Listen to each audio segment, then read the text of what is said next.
2013 সালে হেফাজতে ইসলাম মাঠে নামছিল, নামে নাই?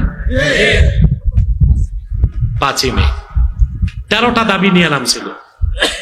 তার মধ্যে আমাদের সংগঠনের একটা দাবি ছিল, কাদিয়ানীদেরকে অমুসলিম ঘোষণা করো। হেফাজত যে সমাবেশ করছে, বাংলাদেশ স্বাধীন হবার আগে পরে এত বড় সমাবেশ কেউ করতে পারে নাই। আল জাজিরা বলছে 70 লক্ষ মানুষ শাপলা চত্বরে এক হয়েছে। তখনই তো আমরা দাবি আদায় করে ফেলতে পারতাম।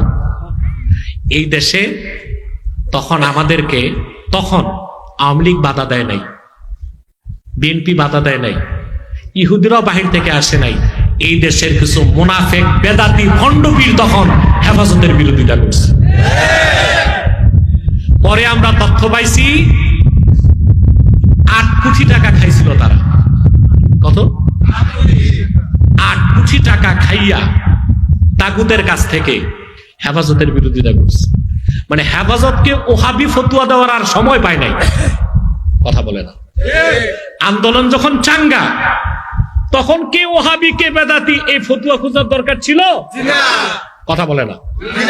আমি আজকে একটু খোলামেলাই বলে দিলাম, বুঝতে পারছেন?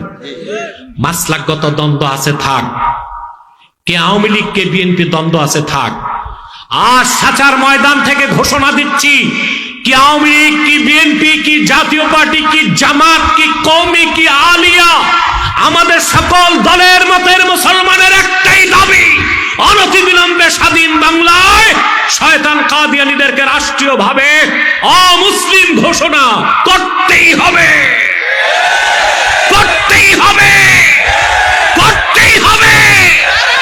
এই দাবি আদায়ে যদি তাহরিকে খাতমে নবুয়ত বাংলাদেশের ব্যানারে জান ও মাল দেবার ডাক আসে, কারা কারা প্রস্তুত আছেন হাত তুলে দেখা।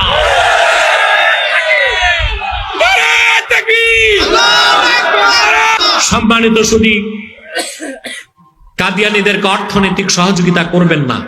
করবেন? করেন? জি করেন। প্রাণ কোম্পানির যত জিনিস তাদের, সেজান কোম্পানির জুস তাদের, আর FL এর পণ্যগুলো তাদের, প্রথম আলো, ডেইলি স্টার, কালের কণ্ঠ তাদের। এগুলো ধরবেন না, কিনবেন না, বেচবেন না।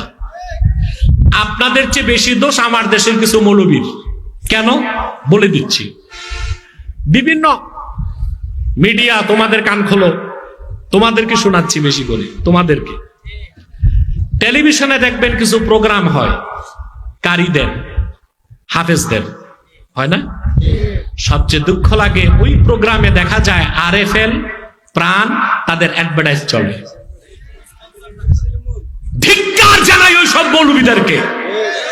তোমরা জাতিকে ধোঁকা দিচ্ছ। তোমরাই মানুষকে বলো RFL প্রাণের পণ্য বর্জন করতে, আর তোমাদের অনুষ্ঠানে তাদের অ্যাডভার্টাইজ হয়। এইটা কোনো আলেমের কাজ না, জালেমের কাজ। এগুলো সংশোধন করো, নতুবা তোমাদের বিরুদ্ধে মুখ খুলতে বাধ্য হবো আমরা। কে আমার পক্ষে কে বিপক্ষে এটা দেখার সময় আমার নাই। যা সত্য কওমের পক্ষে বলতে হবে তা আমি বলে যাব। তাহলে শয়তান কাদিয়ানীদের পণ্যগুলো ধরবেন না, কিনবেন না, বেচবেন না, রাজি আছেন?